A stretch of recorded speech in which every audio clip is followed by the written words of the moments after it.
Mi preocupación inicial era que Israel pudiera usar un arma nuclear. Ahora creo que las probabilidades son mayores. Quizá no mucho más, pero sí mayores. He aquí por qué. La presión sobre Israel es menor en este momento, pero va a aumentar con el tiempo si esta guerra no termina, y si Irán sigue enviando misiles a Israel, causando daños que no pueden detener. No tienen suficientes interceptores, y los que tienen son inadecuados, así que los misiles siguen atravesando de todos modos. Si los daños se vuelven demasiado graves, si empiezan a afectar a su economía, puede que empiecen a pensar en otras formas de poner fin a esto. Pero la presión sobre Estados Unidos es más aguda.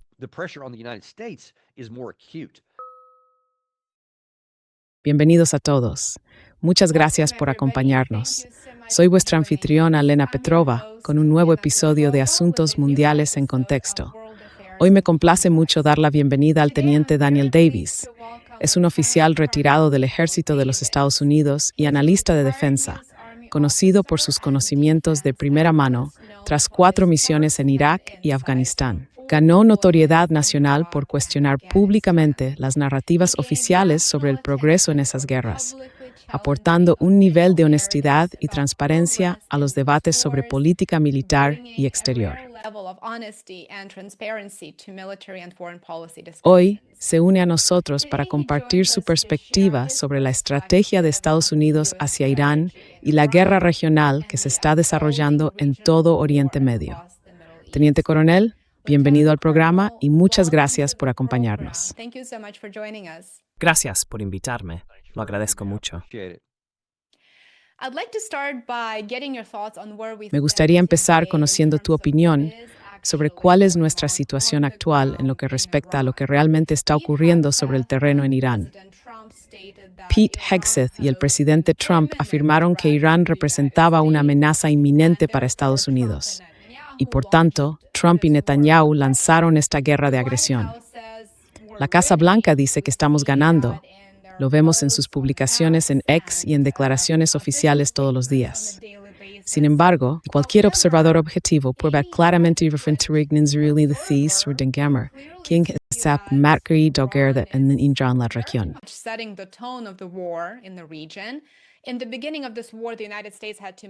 Al comienzo de esta guerra, Estados Unidos tuvo que trasladar los sistemas de defensa aérea THAAD y Patriot desde sus aliados Japón y Corea del Sur al Oriente Medio. Los informes también indicaron que Estados Unidos estaba, y quizá aún esté, quedándose sin interceptores. Esta semana la Casa Blanca confirmó que sabía del plan de Israel para atacar los campos de gas de South Pars, pero no hizo nada para evitar este nuevo paso en la escalada. ¿Cuál es tu evaluación sobre el grado de éxito que ha tenido esta guerra de elección entre Estados Unidos e Israel? Y estamos ganando, como dice Donald Trump. Are we winning, as Donald Trump says? Lo caracterizaste perfectamente en ese último segmento, la guerra de elección. Esta idea de que después intentas decir que era una amenaza inminente queda refutada por la inteligencia, por la observación de sentido común y por lo que estaba ocurriendo sobre el terreno antes de que empezara la guerra. Y ahora, recientemente, con la carta de dimisión de Joe Kent, él dijo explícitamente que no había ninguna amenaza inminente. Obviamente, la administración ha estado haciendo todo lo posible, dando volteretas hacia atrás, para intentar convencer a todo el mundo de que no, sí había una amenaza inminente.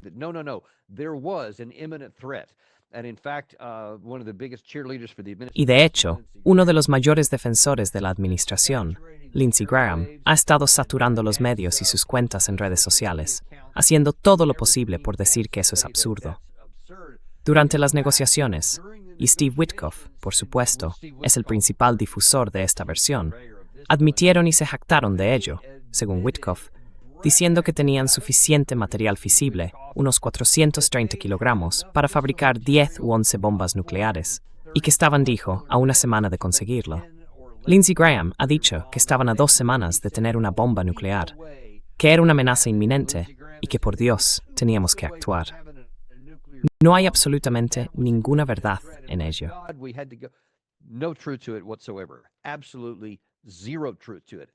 No hay absolutamente nada de verdad en eso. Y puedo afirmarlo como un hecho absoluto, no como una suposición, porque en mi programa de julio de 2025, hace unos meses, tuvimos a un experto del MIT, el profesor Ted Postol, quien, basándose en información de fuentes abiertas, dijo que Irán en ese momento tenía unos 408 kilogramos de material procesado enriquecido, hasta un 60% de uranio. Eso era suficiente para 10 u 11 bombas, y explicó en detalle cómo funcionaría eso. Así que era conocimiento de dominio público. Todo el mundo lo sabía. Witkoff no descubrió nada nuevo ahí. Por cierto, lo que dijeron los iraníes cuando alcanzaron un enriquecimiento del 60% en 2021, en abril de 2021, para ser precisos, fue exactamente eso.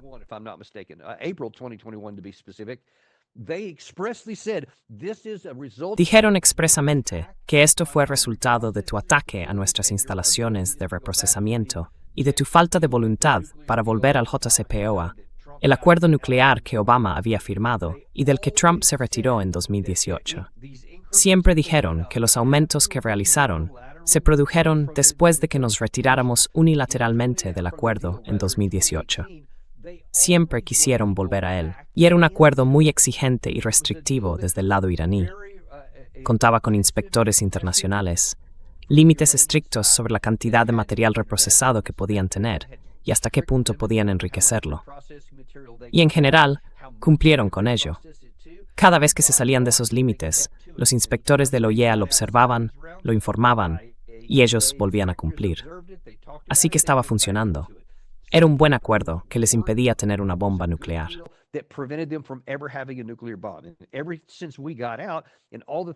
Desde que salimos, todas las cosas que estaban haciendo empezaron a aumentar poco a poco. Pasaron del 3,67%, luego al 20% y después al 60%, diciendo cada vez, esto es una reacción a lo que estáis haciendo y a la violación del acuerdo que firmasteis, pero aún queremos volver a él.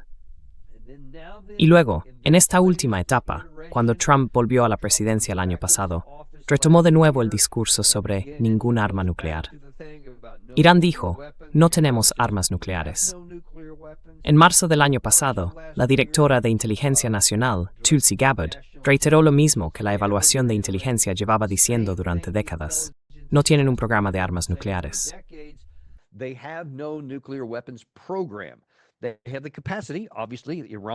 Tienen la capacidad. Obviamente, el propio Irán está diciendo, sí, tenemos la capacidad, pero no tenemos el plan, no tenemos acciones y no vamos a hacer uno. Tenían una fatwa en contra de ello. Todo está en su sitio para impedirles tener un arma nuclear por su propia voluntad. Y en ese momento todavía había inspectores. Pero luego tenemos esta guerra de 12 días, en la que entramos y atacamos a Irán. Y ellos dicen, de acuerdo, ahora los inspectores están fuera. Pero aún así, queremos una salida negociada a esto.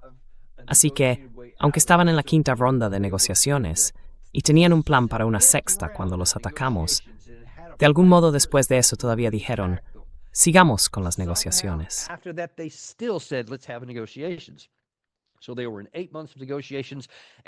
Así que estuvieron 8 meses en negociaciones, y luego entraron en un periodo intensivo, en el que habían pasado por 3 rondas, tenían un plan para una cuarta, y fue entonces cuando atacamos de nuevo. En la víspera del ataque estaban Witkoff y Abbas Araghchi, el ex ministro de Irán. La parte iraní hizo una oferta increíble, algo que no habían hecho en ningún momento desde 2018. Dijeron, renunciaremos completamente al reprocesamiento y no tendremos ningún material nuclear almacenado en nuestro país. Por lo tanto, es físicamente imposible tener una bomba. Y por cierto, al menos pondremos sobre la mesa conversaciones sobre misiles de largo alcance y nuestro apoyo a los que llamamos aliados regionales, lo que vosotros llamáis apoderados. Todo estaba sobre la mesa.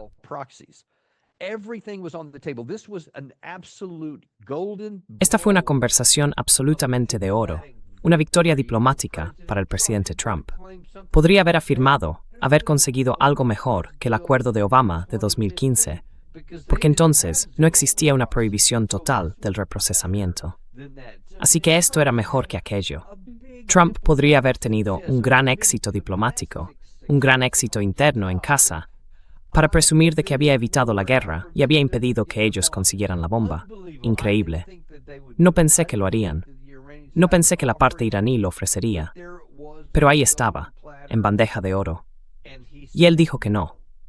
Y ahora están cambiando la historia a posteriori, intentando afirmar que la parte iraní se negó a deshacerse de su arma nuclear, lo cual es totalmente contradictorio con lo que realmente ocurrió.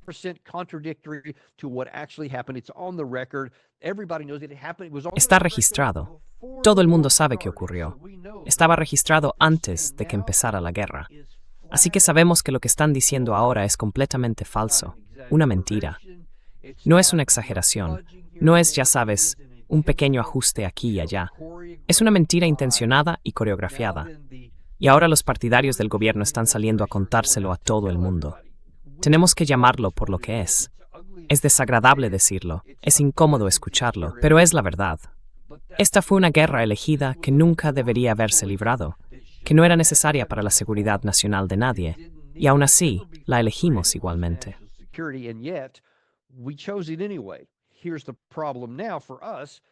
Aquí está el problema para nosotros ahora. No podemos salir de esto por nuestras propias acciones. Hemos puesto el poder de negociación en manos de los iraníes, y son ellos quienes están tomando las decisiones en este momento. No hay duda de que tenemos un poder militar abrumador. La fuerza combinada de Estados Unidos e Israel es desproporcionadamente superior a la del lado iraní. Pero en una guerra, no importa cómo se vean las cosas en una hoja de cálculo. Importa lo que puedes hacer y lo que no puedes hacer. Y ahora mismo, lo que podemos hacer es llevar mucha muerte y destrucción a Irán. Podemos volar sus instalaciones, asesinar a sus líderes, matar a un montón de gente. Podemos hacer estallar a policías que realizan controles en una ciudad, simplemente cumpliendo funciones policiales. También podemos asesinarlos, y eso es algo que Israel está haciendo de forma regular ahora.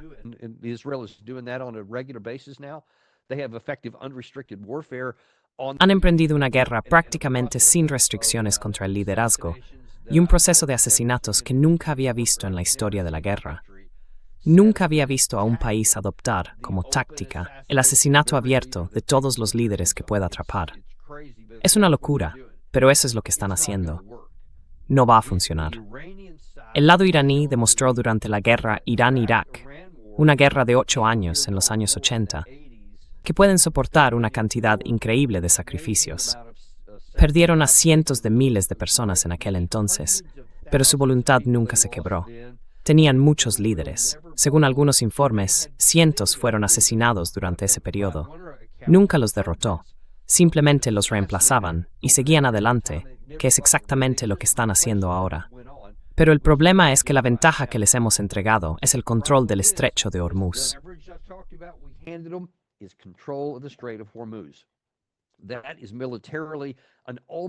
Es decir, desde el punto de vista militar, es una tarea casi imposible para nosotros abrirlo, debido a la magnitud y al enorme tamaño de Irán, a la inmensidad de su arsenal militar. No pueden enfrentarse cara a cara con Estados Unidos, pero no necesitan hacerlo. Todo lo que tienen que hacer es mantenerse viables militarmente, mantenerse viables políticamente.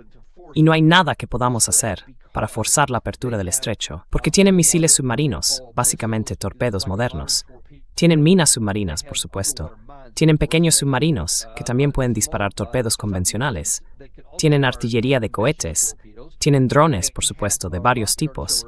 Y diferentes categorías de misiles, de corto, medio y largo alcance. Y ahora, al parecer, incluso algunos hipersónicos. E incluso algunos tipos nuevos de armas. Todo lo cual puede mantener eso cerrado.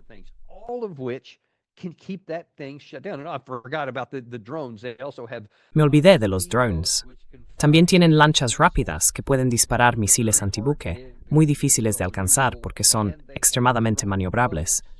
Y tienen embarcaciones no tripuladas, similares a las que Ucrania utilizó contra la flota del Mar Negro rusa, con tan buenos resultados. Todos esos elementos entran en juego aquí. No se puede eliminar a todos.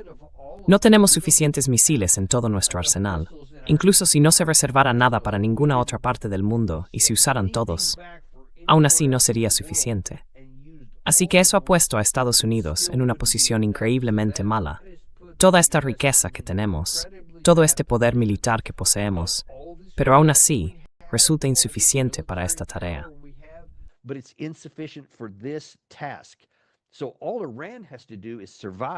Así que todo lo que Irán tiene que hacer es sobrevivir políticamente y mantenerse viable militarmente, y nos tienen cogidos por el cuello porque no podemos abrir ese paso, y dependemos de ello. Nuestra economía, y la economía occidental en su conjunto, depende de que ese flujo se reanude. El presidente Trump está empezando a entrar en pánico ahora mismo, y no está claro qué va a poder hacer. Está intentando redoblar sus esfuerzos, y esta mañana viste al secretario Hexteth en una rueda de prensa decir: definitivamente vamos a ganar aquí, vamos a seguir adelante y vamos a lograr la victoria. Esas son solo palabras, porque si pudiéramos abrir ese estrecho, no estaríamos en el día 19 y no seguiríamos intentando resolverlo.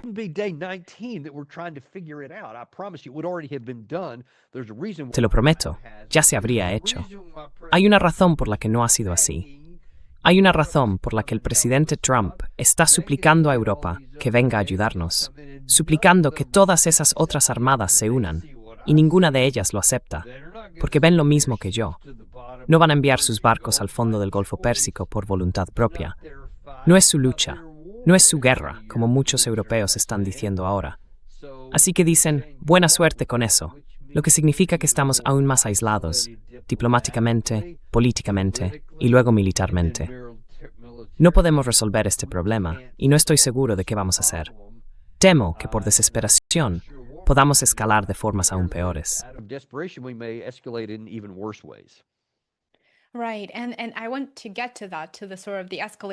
Exacto. Y quiero llegar a eso, la escalada y tus predicciones basadas en lo que ves sobre el terreno ahora mismo. Mencionaste muy brevemente, y quiero volver a algo que dijiste. Mencionaste la guerra entre Irán e Irak. Fue una guerra larga, extremadamente violenta y brutal. Sin embargo, Estados Unidos adquirió cierto conocimiento sobre cómo podría Irán librar una guerra basándose en ese precedente, ¿verdad? Porque ya sabes, los ataques químicos contaron con la asistencia de ciertas partes, y Estados Unidos estuvo muy implicado en eso, ¿no es así? Entonces, ¿qué es lo que Washington sigue sin entender de manera fundamental sobre Irán, dado que ya tiene ese trasfondo, ese contexto de la guerra Irán-Irak del que aprender?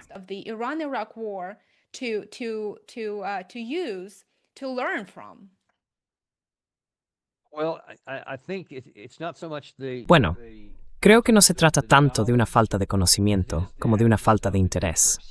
Somos tan arrogantes. Tienes a Pete Hegseth diciéndolo casi cada vez que da una rueda de prensa. El presidente Trump lo ha repetido hasta la saciedad desde que está en el cargo. Dicen que tenemos el ejército más asombroso y poderoso de la historia del mundo, no solo hoy, sino en toda la historia del mundo. Y piensan que no hay nada que no podamos hacer. Así que no necesitamos preocuparnos por la historia, no necesitamos preocuparnos por lo que ellos vayan a hacer, porque somos mucho más poderosos. No importará. Podemos simplemente atacarlos. Y como queremos que esto ocurra, ocurrirá.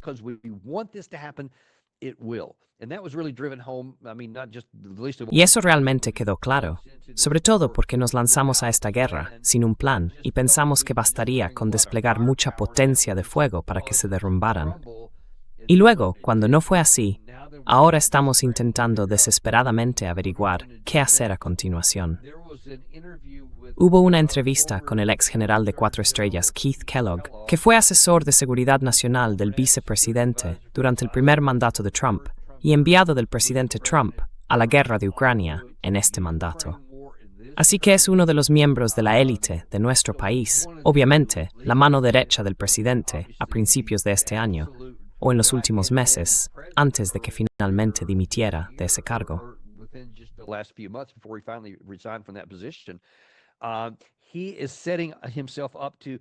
Se está preparando para explicar y exponer nuestro verdadero problema. Piensa, por ejemplo, sí, ¿sabes qué? Podemos pasar por el estrecho de Hormuz. No hay problema. Simplemente tomaremos la isla de Karg y parte del estrecho de Hormuz, algunas de las islas de allí arriba, y el tráfico marítimo se detendrá. Luego haremos pasar los barcos por allí. Puede que perdamos un par, pero luego todo irá bien, y simplemente pasaremos. Y yo pienso, desde una perspectiva militar, no puedes hablar en serio. ¿Crees que si se hunden dos barcos intentando forzar el paso por el estrecho de Hormuz, va a haber un tercero? ¿Qué van a decir? Vamos a... Él dijo eso.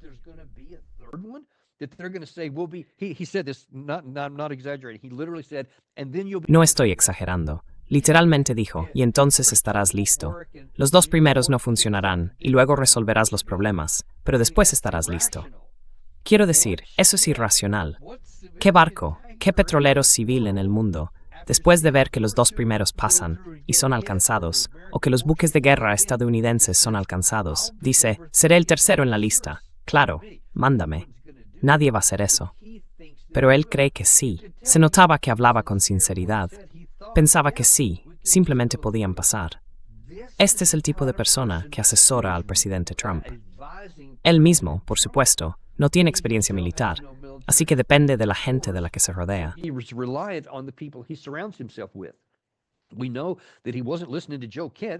Sabemos que no estaba escuchando a Joe Kent, porque Joe Kent dimitió en señal de protesta precisamente por estos asuntos.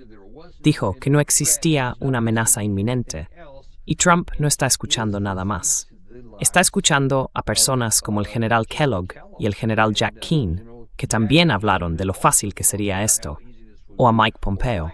Son todas las personas que están al oído del presidente Trump diciéndole cosas que son irracionales y evidentemente falsas. Así que no estamos leyendo la historia. Ellos no están leyendo la historia porque creen que no lo necesitan. En su mente, somos tan poderosos que podemos superar la historia. Pero la historia tendrá su palabra, y el pueblo iraní está demostrando que deberíamos haber escuchado eso. Ahora estamos atrapados.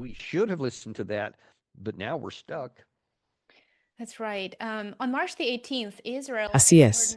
El 18 de marzo, Israel, en coordinación con Trump, y esto fue confirmado por Barak Ravid de Axios, atacó los yacimientos de gas de South Pars en Irán. South Pars es el mayor yacimiento de gas de Irán, compartido con Qatar. Irán respondió, tal como había anunciado, atacando instalaciones de petróleo y gas en Arabia Saudí y Qatar. El ataque israelí a South Pars marca una nueva ola de escalada. Su objetivo es intensificar la guerra, aumentar la tensión en las relaciones, escalar el conflicto y, en última instancia, destruir cualquier posibilidad de una vía de salida para Trump. Háblanos de lo que significa este nuevo paso en la escalada del conflicto para la guerra en Irán.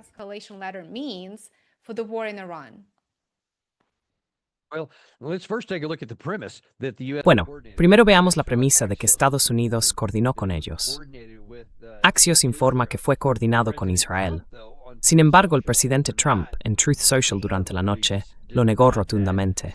Dijo que de ninguna manera, forma o modo tuvimos algo que ver con ello, y afirmó que estaba muy enfadado con Israel por haberlo lanzado.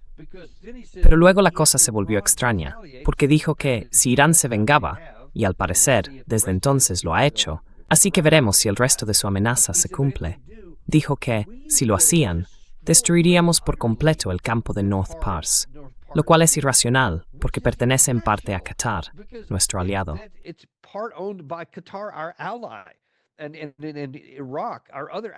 Y Irak, nuestro otro aliado, depende en gran medida de la electricidad generada a partir de eso. Ya han perdido, creo que vi, unos 31.000 kilovatios hora de energía que se cortaron de inmediato. Así que veremos si vuelve a funcionar. Pero ¿por qué demonios el presidente Trump amenazaría con destruir algo que va a perjudicar a dos de nuestros aliados regionales como castigo a Irán si hacen algo? Quiero decir, eso no tiene ningún sentido. Realmente, espero que no lo haga. Pero demuestra lo difícil que es manejar ya estas situaciones, cuando el propio presidente Trump dice cosas que son ilógicas e irracionales.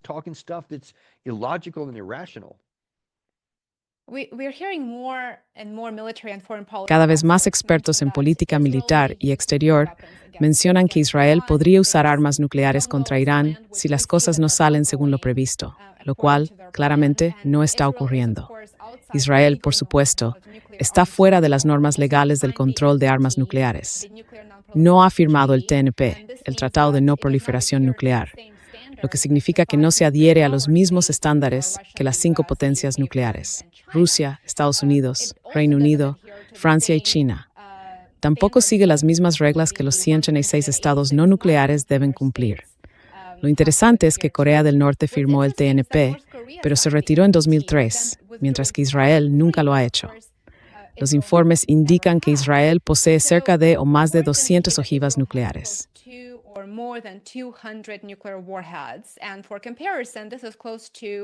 Y para comparar, esto se acerca al tamaño del arsenal nuclear de Francia.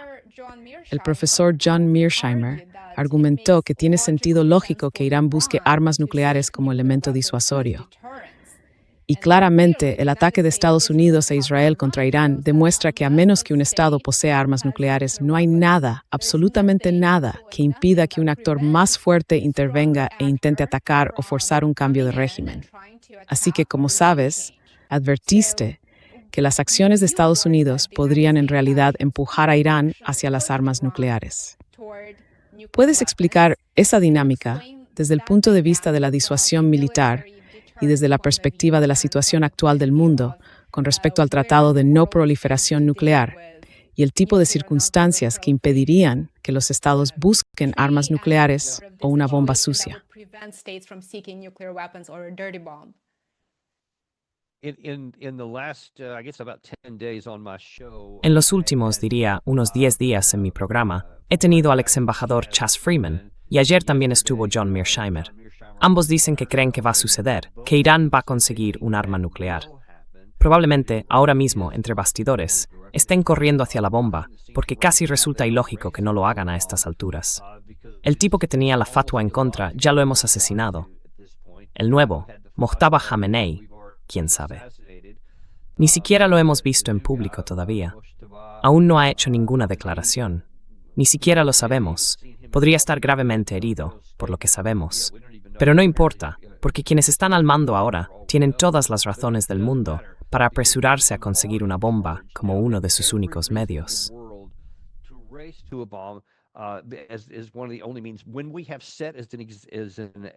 Cuando hemos establecido como objetivo la destrucción del Estado de Irán, literalmente no tienen ningún motivo para no hacerlo. Tienen el material procesado, y si tuvieran la capacidad de ingeniería para convertirlo en una bomba, casi sería ilógico que no lo hicieran. Así que, dadas las circunstancias actuales, apostaría a que las probabilidades son muy altas de que eso sea precisamente lo que está ocurriendo entre bastidores ahora mismo. Ahora bien, por supuesto, nunca deberíamos haber llegado a este punto, porque tenían una fatwa en contra. Tenían sobre la mesa una vía negociada para demostrar físicamente que no podían fabricar una bomba. Eso ya ha desaparecido. Y por tanto, la idea de intentar evitar que otros estados la consigan también se está desvaneciendo, porque al actuar así, mostramos que la gente mira a Corea del Norte y dice, esos tipos fueron inteligentes.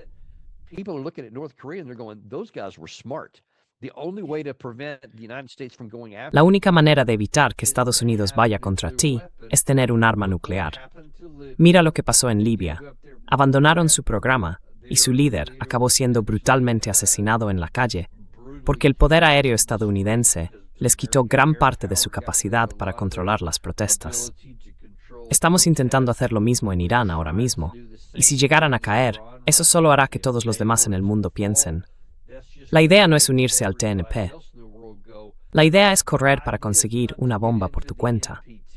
Incluso algunos de nuestros aliados podrían decir, bueno, Estados Unidos es nuestro amigo hoy, pero quién sabe, podrían cambiar mañana.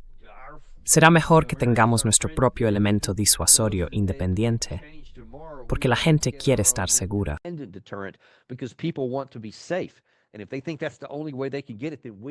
Y si creen que esa es la única manera de conseguirlo, entonces estamos proporcionando perversamente un incentivo para que sigan ese camino.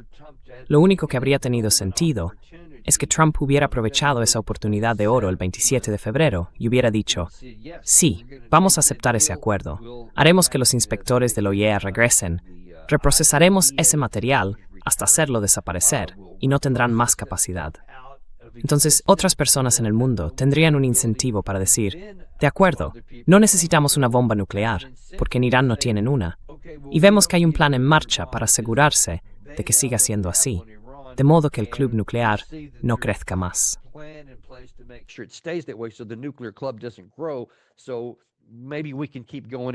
Así que quizá podamos seguir al menos una temporada más sin uno. Seguirían preocupados, pero quizá menos.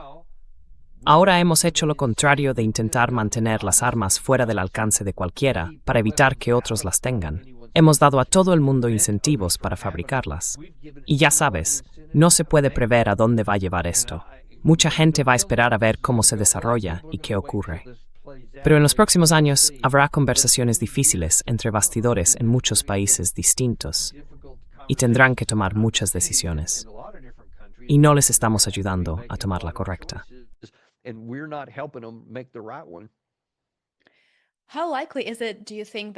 ¿Qué probabilidad crees que hay de que Israel, no Estados Unidos, no creo que eso vaya a ocurrir, pero qué probabilidad hay de que Israel pueda usar un arma nuclear en esta guerra contra Irán si siente que su plan no va a salir como quiere?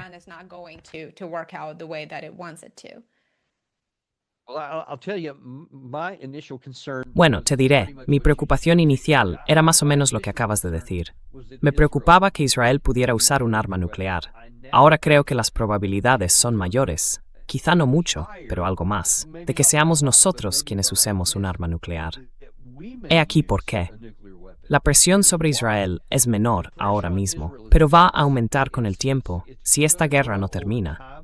Y si Irán mantiene la capacidad de enviar misiles a Israel y causar daños que no pueden detener, no tienen suficientes interceptores, y los que tienen son inadecuados.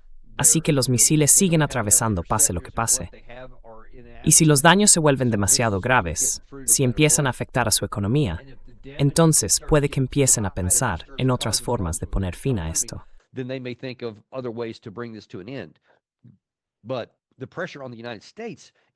Pero la presión sobre Estados Unidos es más aguda porque el precio del petróleo sigue rondando los $100 por barril. Muchos expertos en el sector dicen que si el estrecho no se abre para principios de abril, apenas dentro de 2 semanas, podría subir hasta unos 120 o incluso $150. Y cuanto más tiempo permanezca cerrado, más aumentará ese precio. También surgirán problemas crecientes con la urea y otros productos derivados del gas natural, que son esenciales para la agricultura en todo el mundo. Un estudio señala que aproximadamente un tercio, alrededor del 35% de la urea mundial, necesaria para los fertilizantes, que permiten a los agricultores de todas partes producir suficiente alimento, procede de esa región. Sin ella, no pueden hacerlo.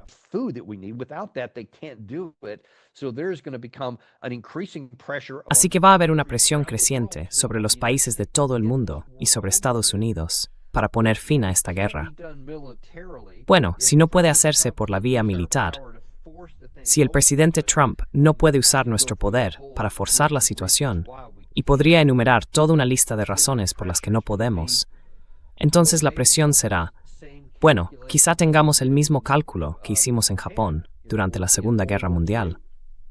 En aquel momento se decía que no podíamos enviar a nuestras tropas a limpiar todas las islas y luego avanzar isla por isla en Japón, porque según una estimación, un estudio lo afirmaba, en todo caso, habría 1 millón de bajas estadounidenses intentando tomar físicamente todo aquello. Así que dijeron, no vamos a hacer eso, simplemente lanzaremos la bomba atómica.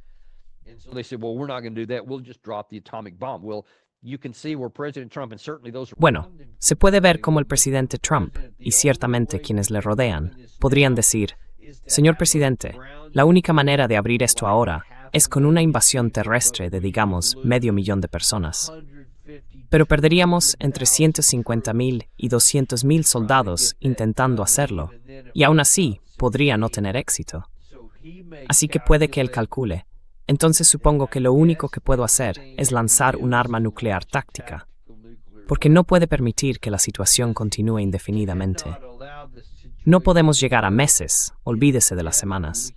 No podemos seguir así durante meses porque nuestra economía no lo soportaría. Ya está inestable, y las economías de nuestros aliados occidentales también lo están.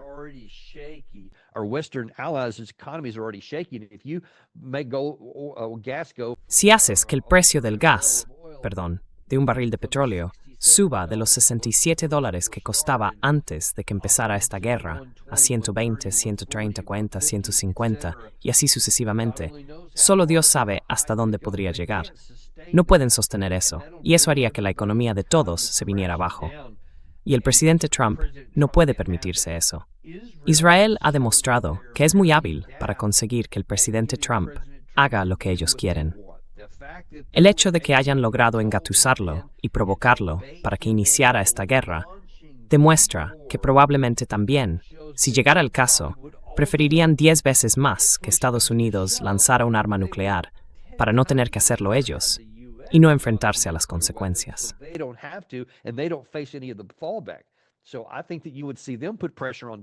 Creo que verías que le presionan a Trump para que lo haga. Es un riesgo para ellos, pero dado su historial y su éxito reciente, creo que intentarían conseguir que el presidente Trump lo hiciera, reconociendo que el tiempo juega más en su contra que en la de Israel. Hay un límite temporal para Israel. No pueden ir demasiado lejos si él no actúa, y entonces el riesgo cambiaría si Trump no lo hace. Pero me preocupa es que los dos partes pueden estar unas armas nucleares dentro de su año.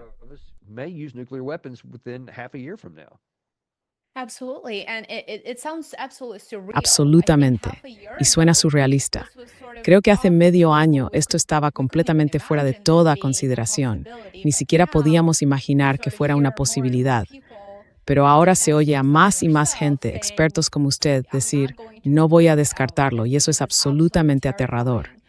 Ahora tengo que preguntarle, con las 5 potencias nucleares, por supuesto, Estados Unidos siendo una de ellas, ¿qué cree que sería la respuesta del mundo, y especialmente de Rusia y China, si, por ejemplo, Estados Unidos o Israel utilizaran un arma nuclear táctica en Irán?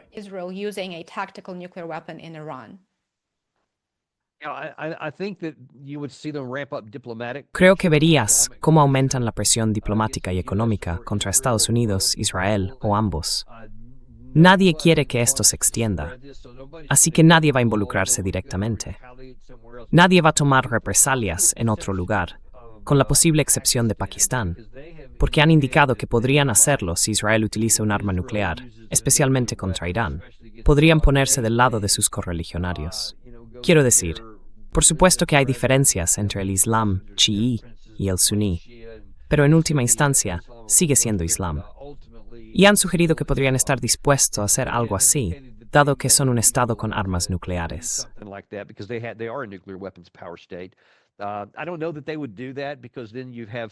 No creo que lo hicieran, porque entonces surgirían problemas con la India, que también es un estado con armas nucleares, y ya tienen una relación muy tensa.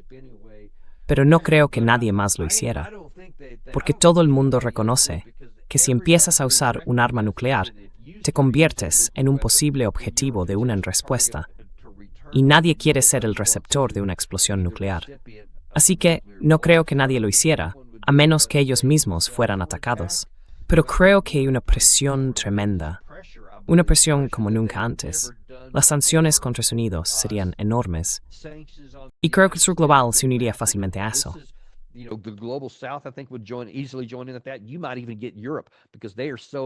Puede que incluso consigas el apoyo de Europa, porque han sido tan maltratados por Estados Unidos, e incluso en los últimos días, profundamente insultados por Estados Unidos.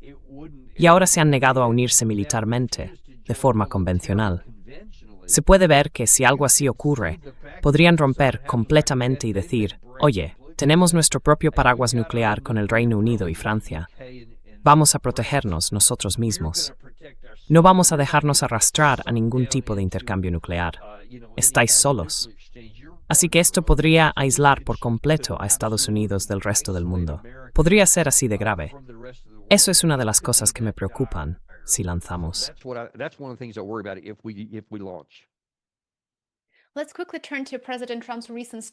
Pasemos rápidamente a las declaraciones recientes del presidente Trump sobre el envío de tropas estadounidenses a Irán, porque estoy seguro de que muchas familias militares en Estados Unidos están pensando en ello y preocupadas por la situación.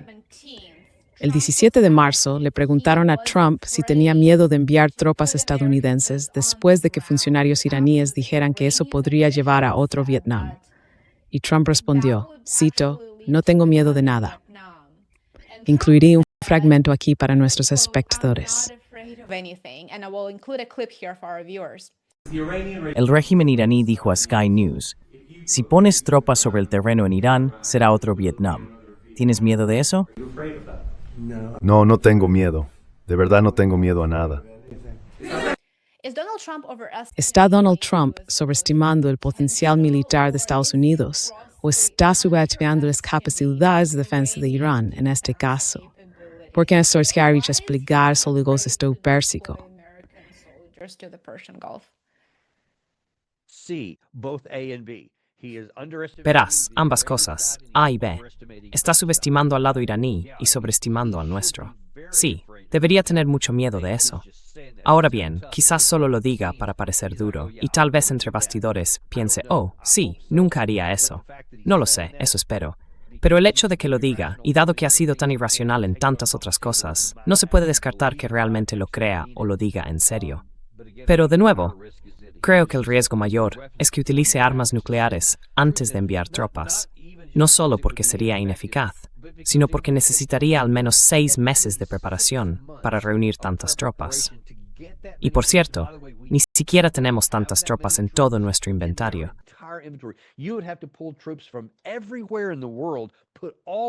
Tendrías que retirar tropas de todas partes del mundo, poner a todas nuestras fuerzas activas, en una lucha así, movilizar prácticamente toda la Guardia Nacional, empezar a movilizar a otras personas, incorporar la reserva del ejército, el cuerpo de marines, y aún así no sería suficiente. Pero haría falta todo eso de todos modos, solo para tener una mínima posibilidad, alguna oportunidad en absoluto. Habría que contar con un elemento virtual. No podemos hacer eso. No tenemos la logística para ello. No tenemos el personal necesario. Y vas a reinstaurar el servicio militar obligatorio. Quiero decir, eso destruiría el apoyo interno al presidente Trump. Incluso entre sus seguidores de MAGA, nadie va a apoyar eso. De nuevo, eso me lleva a mi temor de que al reconocer todas esas dificultades logísticas y políticas, él opte por la salida fácil y diga, voy a usar un arma nuclear táctica.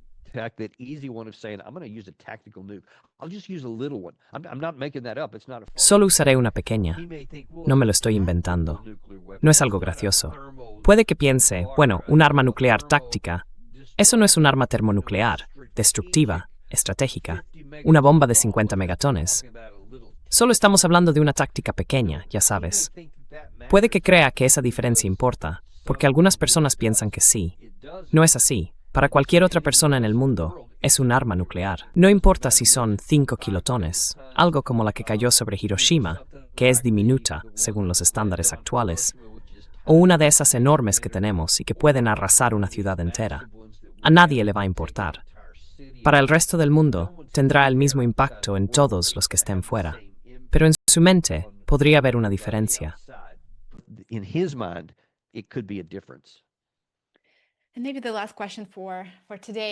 Y quizá la última pregunta de hoy.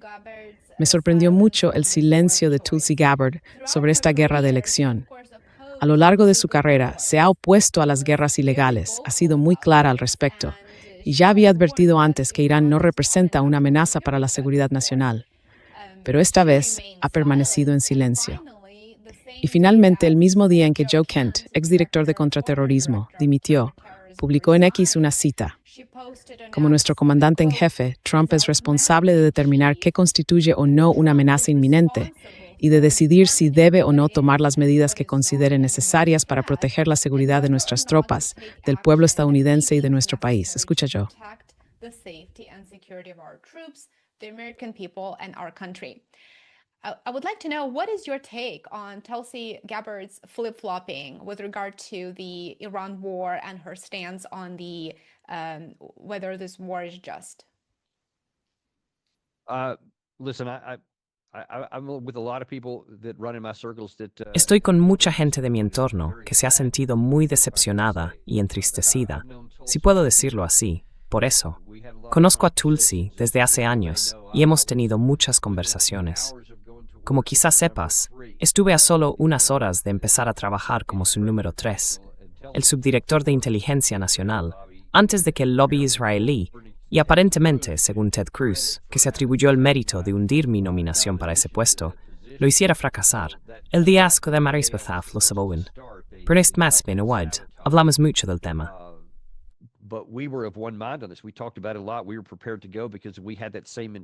Estábamos preparados para ir, porque teníamos esa misma mentalidad de la que ella había estado hablando durante toda su carrera. La misma de la que habló durante la campaña electoral de 2020, cuando intentaba convertirse en la candidata demócrata a la Casa Blanca. Quiero decir, toda su carrera había girado en torno a eso. Siempre ha sido una persona franca. Han vuelto a aparecer muchos videos antiguos, muchas publicaciones también, que muestran que mantuvo un mensaje muy coherente todo el tiempo. Incluso escribió un libro sobre este tema. Y ahora ha guardado silencio, o quizá incluso esté participando en lo que está ocurriendo. Es algo muy triste, diría yo, porque la animé cuando sucedió. La tuve en mi programa.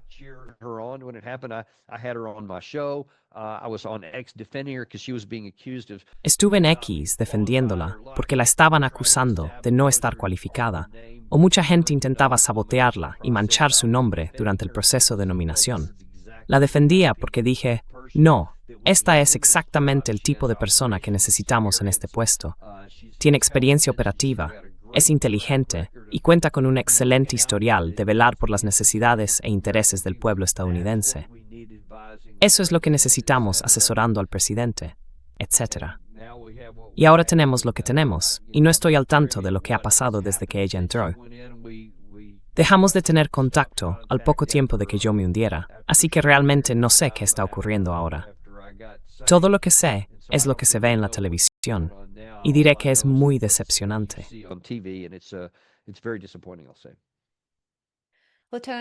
Teniente Coronel, muchísimas gracias por esta conversación. Ha sido absolutamente fascinante y estoy seguro de que nuestros espectadores aprecian mucho sus ideas. Espero que vuelva para otro episodio. Por supuesto.